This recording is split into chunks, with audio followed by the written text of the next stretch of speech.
인간이 이 땅에 살아가면서 신앙이든지 비신앙이든지 누가 되었든지 간에 꼭 한 번쯤은 행하는 일이 있습니다. 뭘까요? 기도가 아닐까요? 기도. 기도의 대상이 모두 다를 수 있지만 사람들은 누구나 특정 대상에게 소원을 빌면서 자신의 미래를 의탁합니다. 대부분의 기도의 목적은 성공이겠죠. 그렇다면 오늘 우리의 기도, 우리 청년부 지체 공동체원들의 기도는 어떠한가? 기도는 하죠, 여러분? 여러분은 요즘 어떤 기도를 하나님께 올려드리고 있습니까? 그 기도의 제목은 날마다 때마다 다를 수 있어요.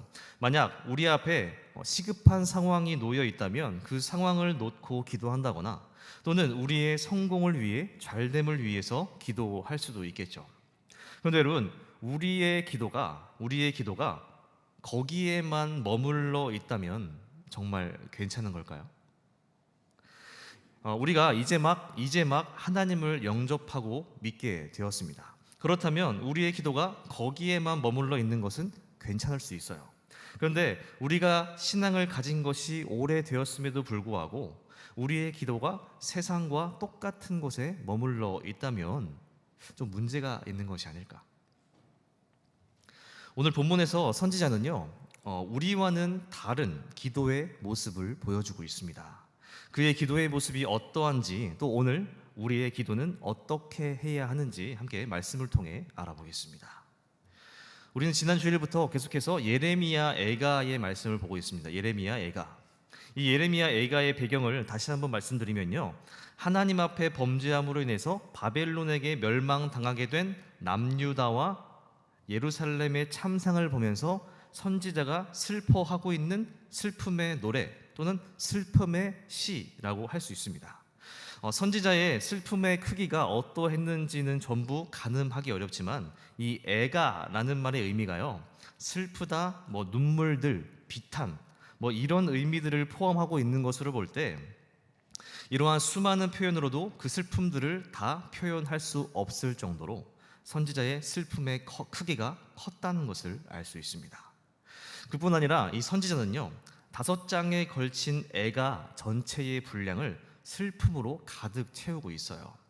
그만큼 예레미야는 이스라엘 민족의 멸망, 참상을 바라보면서 그의 생각과 마음이 온통 슬픔으로 가득 차 있다는 것을 보여주는 거죠. 근데 여러분, 오늘 본문, 우리가 함께 읽었던 오늘 본문인 5장은요, 1절부터 4절까지와는 다른 형태로 기록되고 있는 것을 볼 수 있습니다. 4장까지는 단순히 슬픔을 노래했다면 이 5장은 하나님께 드리는 기도의 형태로 그려지고 있다는 거죠. 예를 들면 뮤지컬이나 연극으로 비유하면 4장까지는 주인공이 혼자 독백으로 허공을 향해서 말을 던지다가 5장에 들어와서는 이제 하늘을 향해서 소리치는 것과 같은 모양새라고 할 수 있겠죠. 슬픔의 감정들을 가슴속에 품고 있다가 이제는 하늘을 향해 표출하고 있는. 먼저 1절의 말씀 보겠습니다. 여호와여, 우리가 당한 것을 기억하시고 우리가 받은 치욕을 살펴보옵소서. 먼저 예레미야는 민족이 당한 처참한 현실을 내어놓고 하나님께 간구합니다. 먼저 뭐라고 하고 있어요? 우리가 당한 것을 기억하시고, 이렇게 시작합니다. 여러분, 하나님이 이스라엘이 당한 상황을 모르거나 완전히 잊어버려서 예레미야가 이런 기도를 하고 있는 걸까요? 여기서 기억하시고 라는 말은요, 어떤 과거의 일들을 되새긴다는 의미도 가지고 있지만 그에 더해서 하나님을 향해 이런 표현을 쓸 때는 백성들을 멸망에서 구원하거나 위험으로부터 보호해달라는 의미가 포함되어 있다고 합니다. 출애굽기에 보면 이스라엘 백성들은 애굽 땅에 종살이를 하면서 살게 되는데 하나님은 고통 속에 부르짖는 그들의 소리를 들으시고 아브라함과 맺은 언약을 기억하세요. 그래서 하나님은 그 언약을 바탕으로 이스라엘 민족을 애굽에서부터 구원해 내십니다. 그러니까 여러분, 예레미야는요, 기억하는 것을 넘어서 이스라엘 민족이 당하게 된 처참한 상황 속에서 민족을 구해달라, 보호해달라고 간구하고 있는 겁니다. 그리고 이어서 보면 치욕을 살펴보옵소서라고 이야기합니다. 성경에서 치욕이라는 단어를 사용할 때 보면 대부분 이스라엘의 죄로 인해 이방 나라에게 패하게 되었을 때 자주 등장하는 단어라고 합니다. 그러니까 지금 이스라엘이 당한 현실 속에서 억울함을 호소하거나 토로하는 것보다는 지금 이스라엘이 죄악으로 인해서 부끄러움을 당한 것은 당연한 일이지만 인정하지만 이제는 그 부끄러움을 벗어나게 해달라는 기도입니다. 1절을 정리하면 물리적으로 또 정신적으로 처참한 민족을 그 모든 것에서부터 해방시켜달라는 의미를 가지고 있는 거예요. 자, 그리고 2절부터는 이스라엘이 당하게 된 치욕이 어떤 것인지 구체적으로 표현하고 있습니다. 2절의 말씀 보겠습니다. 우리의 기업이 외인들에게 우리의 집들도 이방인들에게 돌아갔나이다. 여러분, 과거에 하나님이 이스라엘 민족에게 약속하신 땅이 있습니다. 그 약속의 땅을 뭐라고 하나요? 약속의 땅의 이름이 뭐예요? 가나안 땅입니다. 가나안 땅. 약속의 땅 가나안. 원래는 가나안에는요, 가나안 민족이 자리 잡고 그곳에 살고 있었는데 하나님께서 이스라엘 백성들에게 이 땅을 기업으로 주시겠다고 약속하셔서 여호수아 때에 이스라엘 역사 가운데 있는 여호수아라는 인물 때에 가나안 땅을 정복합니다. 그 이후로는 계속해서 이스라엘 민족이 후손들에게 땅을 기업으로 물려주면서 이 가나안 땅은 오랜 시간 동안 이스라엘의 땅이었어요. 이스라엘이 가나안 땅을 정복하게 된 것은요, 이스라엘의 군사력이 강했기 때문이 아니라 오직 하나님이 그 땅을 기업으로 거저 주셨기 때문이었습니다. 이스라엘은 하나님이 기업으로 물려주신 그 땅을 대대로 지켜나가면서 그곳에서 하나님께 순종하며 영광 돌려야 하는 책무가 있었던 거예요. 그런데 이스라엘은 하나님께 받은 그 기업으로 어떻게 했다는 거예요? 하나님께 순종하고 영광 돌리기는커녕 거기서 더 불순종하고 범죄하고 심지어 그 땅을 외인들에게 빼앗겨 버렸다. 여러분, 부모님이나 친구가 여러분들에게 어떤 선물을 건넸습니다. 그런데 선물을 받자마자 잃어버렸거나 또 누군가에게 빼앗겼다면 어떨까요? 그렇게 됐다면 그 이후에 나에게 선물을 준 그 사람을 제대로 쳐다볼 수 있을까요? 만약 제 아내가 저한테 선물을 했는데 제가 그것을 금방 잃어버렸다면 제가 집에 들어갈 수 있을까요? 쭈뼛쭈뼛대면서 잃어버렸다는 사실을 최대한 숨기면서 눈치 보면서 당분간 조용히 살아가겠죠. 그러나 여러분, 예레미야는 외인들에게 기업과 집을 빼앗겼다는 사실은 이스라엘 민족 스스로에게도 치욕거리이지만 하나님을 볼 낯도 없게 되었다라고 말하고 있는 거예요. 3절입니다. 우리는 아버지 없는 고아들이오며 우리의 어머니는 과부들 같으니. 예레미야는 수치를 당하게 된 상황을 조금씩 좁혀가고 있습니다. 2절에서 나라와 집을 외인들에게 강탈당했다고 했어요. 그리고 3절은 이스라엘의 수많은 사람들이 죽게 되어서 수치를 당하게 되었다고 말하는 겁니다. 이스라엘은 바벨론과의 전쟁에서 수많은 사람들이 목숨을 잃게 되었어요. 그 결과 남아있는 아이들은 모두 고아가 되었고 아내들은 남편을 잃은 과부가 되었다. 이스라엘 땅에 남아있는 백성들 대부분이 이랬다는 겁니다. 당시 사회는 대부분 남성 중심으로 이루어져 있었습니다. 오죽하면 인원을 계수하는데 남성만 계수했을까? 고아와 과부들은 사회적으로 어떠한 대우도 받지 못했고 사회적으로 생계 유지를 할 수조차 없었습니다. 그렇다는 것은 이스라엘의 미래가 있다는 거예요, 없다는 거예요? 이스라엘의 미래는 보장할 수 없다. 현재의 상황도 처참한데 미래도 보장할 수 없는 이스라엘.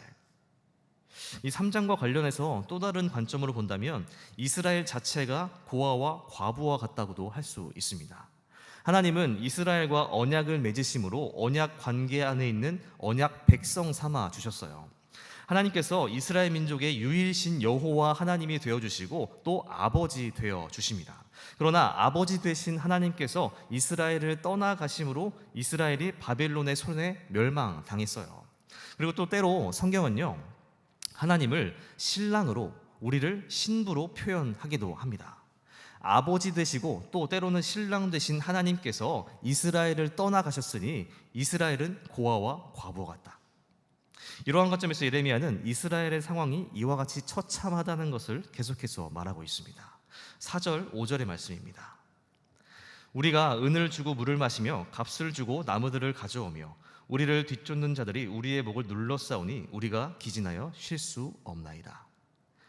예레미야는 이스라엘 백성들이 물과 나무를 얻는 데에 값을 치러야 한다고 말합니다. 물과 나무는 당시에 사람이 살아갈 수 있는 필수 요소였죠. 물은 당연하고 나무는요, 집을 짓거나 당시에는 가스레인지가 없으니까 불을 지펴서 음식을 만들기 위해 꼭 필요한 물건이었습니다. 이스라엘이 멸망당하기 전까지는 사람들이 이스라엘 땅 안에 있는 물과 나무를 싼 값에 또 손쉽게 얻을 수 있었을 거예요. 그러나 전쟁이 끝난 직후 손쉽게 얻을 수 없게 되었다. 그 이유가 무엇이냐면 바벨론이 예루살렘을 점거한 후에 그곳을 다스리면서 이스라엘 백성들이 하는 모든 일에 세금을 붙였다고 합니다. 이스라엘은 패전국으로서 바벨론의 세금 정책을 따를 수밖에 없게 되었고 가장 기본적인 물과 나무를 얻는 것조차도 마음대로 할 수 없게 되었다.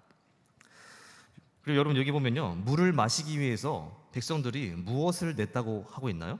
물을 마시기 위해서 4절에 보니까 은을 냈다고 합니다. 은. 당시 은의 가치는 정확히 알 수 없지만 물 한 잔 마시기 위해서 엄청난 값을 지불했다고 해요. 여러분 여기 앞에 가면 제일 싼 물이 얼마인 줄 아십니까? 400원입니다. 400원. 근데 갑자기 그 물을 사기 위해서 은값만큼 값을 치르라고 한다면 누가 물을 자유롭게 먹을 수 있겠어요? 모으고 또 모아서 진짜 목말라 죽기 직전까지 가서 한 모금씩 마셔야 할지도 몰라요. 이스라엘의 상황은 정말 말도 안 되기 어렵지만 사람들이 순간순간을 살아내는 것조차 보장받을 수 없었다. 바벨론은 이스라엘을 정복하는 것으로 끝내지 않고 수많은 사람들을 포로로 끌고 갔습니다. 그리고 일부 남겨진 사람들로 하여금 농사를 짓게 하고 또 기본권을 박탈하면서 엄청난 세금을 거두어 드립니다.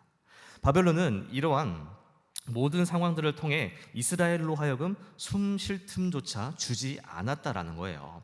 사람들은 소수만 남아있어서 일손도 부족하기에 밤낮 없이 일하면서 쉬지도 못했을 겁니다. 그러다가 어쩌다가 쉴 틈이 생길지라도 물과 나무를 얻기가 어려우니까 제대로 쉴 수조차 없었다. 6절입니다. 우리가 애굽 사람과 아수르 사람과 악수하고 양식을 얻어 배불리고자 하였나이다. 예루살렘이 멸망당하기 직전에도 또 멸망당한 후에도 이스라엘 민족은 여호와 하나님만 따르고 의지해야 했습니다. 그런데 그들이 어떻게 했었는가 하면 하나님을 버리고 주변의 강대국들을 의지했었다는 거예요. 여기 보면 악수했다라는 표현이 나오는데 이것은 외교적으로 어떤 계약을 맺게 되었다는 겁니다. 그런데 여기서 말하는 계약은요, 요즘처럼 어떤 외국과의 기술 계약, 수출 수입 계약 같은 그런 계약을 말하는 것이 아니라 주종 관계의 계약을 의미합니다. 계약은 다른 말로 약속이라고 할 수 있겠죠. 이미 이스라엘은 약속을 맺은 분이 계셨어요. 이스라엘이 누구와 약속을 맺었나요? 하나님과 언약을 맺고 있었단 말이에요. 그들은 하나님과의 주종 계약이 아니라 아버지와 아들의 관계, 또 왕과 백성의 관계에 언약을 맺고 있었다는 거예요. 그런데 이스라엘은 다른 강대국들, 때로는 애굽, 아수르, 또 때로는 바벨론과 손을 잡아 그들을 의지하면서 자신들의 배를 채우려고 했었다. 하나님과의 약속을 파기해 버린 거고 또 하나님에 대해서 반역을 저지른 것과 같은 일이었던 거죠. 이처럼 5절까지 예루살렘의 참혹한 현실을 바라보면서 고통을 호소하던 예레미야는요, 자신들이 그러한 삶을 살게 된 이유가 다름 아니라 자신들에게 있었다라고 고백하는 거예요. 그런데 계속해서 보시면 이스라엘이 죄악으로 빠지게 된 것은 비단 현 시대의 문제만은 아니었다고 지적합니다. 예레미야는 예루살렘을 멸망하게 만들었던 죄악이 과거에도 존재했었다고 말하고 있어요. 7절의 말씀입니다. 우리의 조상들은 범죄하고 없어졌으며 우리는 그들의 죄악을 담당하였나이다. 예레미야는 이스라엘의 죄악이 조상들 때에도 존재했었다고 말합니다. 여기 보면 우리가 오해할 수 있는 것이 7절을 그대로 해석하면 오늘 우리가 멸망당하게 된 것은 누구 때문이다? 조상들 때문이다라고 해석할 수 있어요. 그렇다면 예레미야는 오늘 이스라엘이 당하게 된 심판을 조상의 탓으로 돌리는 것으로 됩니다. 그런데 자세히 보면요, 여기에 이 담당하다라는 말은요, 이런 뜻도 있다고 해요. 어떠한 대상을 품거나 어깨에 매다라는 의미를 가지고 있어요. 그러니까 조상들의 죄악에 대한 심판을 지금 우리가 담당하고 있다라는 말이 아니라, 조상들은 범죄하고 없어졌으나 아직도 우리는 그 죄악을 가지고 있다, 이 말이에요. 다시 말하면 조상들은 사라졌으나 죄악은 지금까지 우리에게 와서 결국 사라지지 않고 이스라엘을 멸망하게 만들었다. 물론 두 가지 의미가 다 맞을 수도 있습니다. 과거 남유다의 므낫세 왕 때의 죄악으로 인해서 하나님이 진노를 거두시지 않으심으로 결국 멸망하게 된 것도 맞아요. 그러나 예레미야가 지금 말하고 있는 의도는 조상들이 지었던 죄가 끊어지지 않았고 오늘 우리도 똑같은 죄를 짓고 있었다, 이런 의미입니다. 우리가 지지난주까지 여러분 열왕기하를 통해서 이스라엘의 역사를 돌아보았는데요, 그것을 보면 여호와 신앙은 그렇게 잘 끊어지고 우상 신앙은 어찌나 그렇게 잘 이어지는지 모릅니다. 우상 신앙은 누가 시키지도 않고 누가 노력하지 않아도 그렇게 끊어지지 않고 잘 이어가는데, 여호와 하나님 신앙은요, 누군가 시켜야 하고 누군가 노력해서 세워두어도 언제 그랬냐는 듯 금방 끊어져 버리죠. 여러분, 우리도 마찬가지가 아닌가 싶습니다. 하나님 앞에서 죄악을 끊어내는 것이 옳은 일이라는 것을 우리는 너무나도 잘 알고 있어요. 그런데 알고 있음에도 불구하고 죄악을 끊어내는 것보다 죄악을 이어가는 일들이 우리 안에 많은 것이 아닌가. 적어도 우리가 오늘 주일을 지키면서 예배를 드리고 있다면 우리의 이번 주는요, 지난주와 좀 달라야 하지 않을까요? 오늘 예배를 드렸지만 지난주에 가지고 있었던 죄악을 그대로 품고 어깨에 메고 이번 주도 똑같이 살아간다면 우리가 예배를 드리는 이유가 무엇입니까? 이처럼 예레미야는 과거의 죄를 끊어내지 않고 지금도 짊어지고 있다는 사실을 지적합니다. 이어서 8절입니다. 종들이 우리를 지배하며 그들의 손에서 건져낼 자가 없나이다. 원래 이스라엘은 하나님이 다스리시는 하나님의 나라였습니다. 그런데 이제 종들이 이스라엘을 지배한다라고 합니다. 여러분, 남유다는 바벨론에게 멸망당했고 바벨론에게 지배당하고 있습니다. 그런데 바벨론은 다른 나라에게 종살이한 적이 없었어요. 적어도 이스라엘의 종이었던 적은 단 한 번도 없었습니다. 그런데 예레미야는 현재 이스라엘을 지배하는 바벨론을 향해서 종이라고 표현하고 있습니다. 그럼 바벨론이 아닌 다른 민족을 이야기하는 걸까요? 그런 것이라기보다 여기서 말하는 종이라는 단어는요, 아바딤이라고 해서 한 나라의 신하라는 의미도 있다고 합니다. 그러니까 예레미야는 바벨론을 종이라고 표현한 것이 아니라 바벨론 왕의 신하가 이스라엘을 지배하고 있다라고 말하는 거예요. 우리가 전에 예레미야애가 말고 예레미야서에서 본 바와 같이 바벨론은 이스라엘을 정복한 후에 왕이 직접 이스라엘 땅을 다스리지 않았습니다. 바벨론 왕의 신하 가운데 한 군대 장관이었던 느부사라단이라는 사람이 이스라엘 땅을 다스렸어요. 이처럼 예레미야가 바벨론이 우리를 지배한다라는 표현보다 종들이 우리를 지배한다라는 표현을 쓰는 이유는 아마도 이스라엘의 처참한 현실을 더욱 잘 드러내기 위한 것으로 보여집니다. 이처럼 종들이 이스라엘 땅을 지배하고 있지만 그 종들의 손에서조차 이스라엘을 구할 사람이 단 한 명도 없다. 이스라엘의 처지가 이방 땅의 종들보다 못하다, 이런 뜻이 아닐까요? 9절 10절입니다. 광야에는 칼이 있으므로 죽기를 무릅써야 양식을 얻사오니 굶주림의 열기로 말미암아 우리의 피부가 아궁이처럼 검으니이다. 이스라엘 백성들은 4절에서 본 바와 같이 물과 나무를 비싼 값을 내면서 얻어야 했습니다. 그런데 그러한 기본적인 것도 얻기가 어려웠지만 양식은 그보다 더 얻어내기가 힘들었다라는 거예요. 물과 나무는요, 은을 지불하면 어떻게 얻어낼 수라도 있었어요. 그런데 양식은 뭘 걸어야 한다는 거예요? 목숨을 걸어야 한다. 여기 보면 광야에는 칼이 있다라는 말이 등장하고 있는데요. 이것은 광야의 다른 족속들을 의미한다고 합니다. 이스라엘 땅은 바벨론에 의해서 멸망당하고 성벽도 파괴되었습니다. 문이고 벽이고 다 없는 거예요. 그럼 치안이 어떨까요? 형편없겠죠. 광야에서 살아가는 다른 민족들의 먹잇감으로 충분했을 겁니다.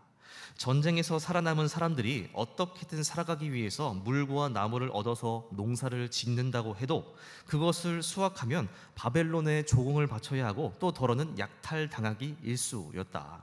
그렇기에 이스라엘은 목숨을 걸고 곡식을 지켜내지 않으면 양식을 얻을 수 없었다라고 하는 겁니다. 그러나 10절에 보니까 그렇게 목숨을 걸고 양식을 얻어냄에도 불구하고 아등바등 몸부림침에도 불구하고 이스라엘 사람 대부분이 굶주림에 시달렸다라고 합니다. 그 굶주림의 정도가 어떠했는지 사람들이 제대로 먹지 못해서 얼굴빛이 달라졌다는 거예요. 잘 먹으면 얼굴에 살도 붙고 윤기가 잘잘 흐를 텐데 잘 먹지 못하니까 낯빛이 거무스름하게 변하게 되었다. 이처럼 예레미야는 이스라엘의 참혹한 현실을 하나님께 상세하게 내어놓고 있습니다. 예레미야가 이렇게 말하는 목적이 무엇일까요? 21절에서 그 목적이 드러납니다. 21절의 말씀 보겠습니다. 여호와여, 우리를 주께로 돌이키소서. 그리하시면 우리가 주께로 돌아가겠사오니 우리의 날들을 다시 새롭게 하사 옛적 같게 하옵소서. 이게 목적입니다. 이스라엘의 참상을 낱낱이 드러낸 예레미야는요, 이제 그러한 이스라엘을 하나님께로 돌이켜달라고 기도합니다. 이스라엘에는 스스로 돌이킬 수 있는 힘이 하나도 없었어요. 힘이 있을 때에는 죄악을 쌓기 바빴고 이제야 정신 차리고 돌이키고 싶어도 사람들은 양식을 구하는 것조차 힘든 상황에 놓여 있습니다. 예레미야라는 선지자가 있다 할지라도 지금 상황에 바꿀 수 있는 것은 아무것도 없었어요.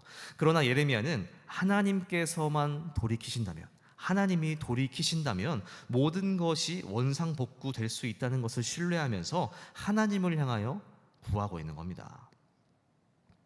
이처럼 예레미야는 이스라엘 역사상 가장 어려운 시점에 가장 맨 앞에 서서 또 가장 간절하게 민족을 위해 하나님을 향해 기도했던 한 사람이었다.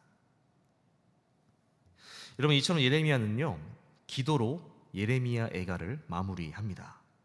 우리는 그의 마무리 기도를 보면서 무엇을 생각해 볼 수 있을까요? 여러분, 예레미야는 민족이 당한 처참한 상황 앞에 그들을 대신하여 기도하고 있습니다. 사실 여러분, 예레미야는요, 이러한 기도를 할 필요도 없고 또 슬퍼할 필요도 없었던 사람이었을지도 모릅니다. 왜냐하면 예레미야는요, 이스라엘이 당한 심판을 모두 면제받았던 사람이기 때문에 그렇습니다. 바벨론이 쳐들어왔을 때 예레미야는 감옥에 갇혀 있었고 전쟁을 겪지 않아도 됐어요. 심지어 전쟁이 끝난 이후에 바벨론 왕은 예레미야를 기억하면서 그를 풀어주고 특별히 대우해주죠. 예레미야는 모든 심판에서 면제받고 바벨론 왕이 대우해주는 대로 살기만 하면 됐습니다.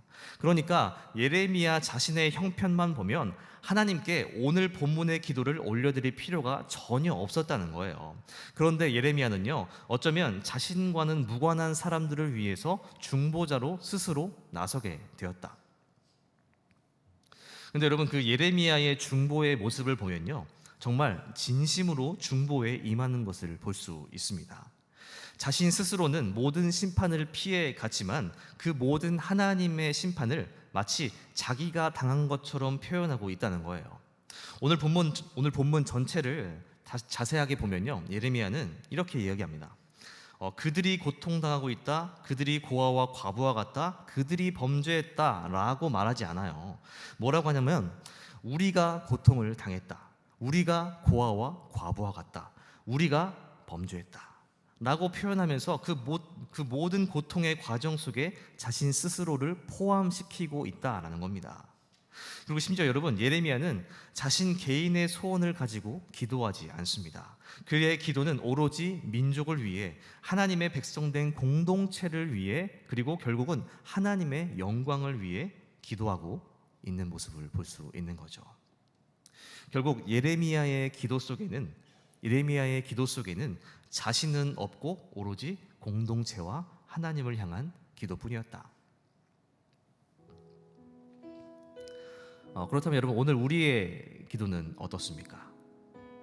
교회는 개인과 하나님과의 관계도 중요하지만 공동체와 하나님과의 관계 모두가 중요합니다. 오늘까지도 우리의 기도가 나에게만 머물러 있었다면 그 기도의 제목을 넓혀서 우리의 공동체, 우리의 교회, 여러분 앞뒤 옆 사람, 그리고 하나님께까지 넓혀 갈 수 있다면 우리의 기도와 우리의 공동체가 조금 더 성장해 나갈 수 있게 되지 않을까요? 오늘 우리 다북 공동체 모두의 기도가 이와 같이 되기를 원합니다. 예레미야처럼 나 자신만 바라보는 기도가 아니라 하나님을 바라보며 옆 사람을 바라보며 하는 기도, 중보자, 그러한 중보자가 모두 될 수 있기를 주님의 이름으로 축복합니다. 함께 기도하겠습니다.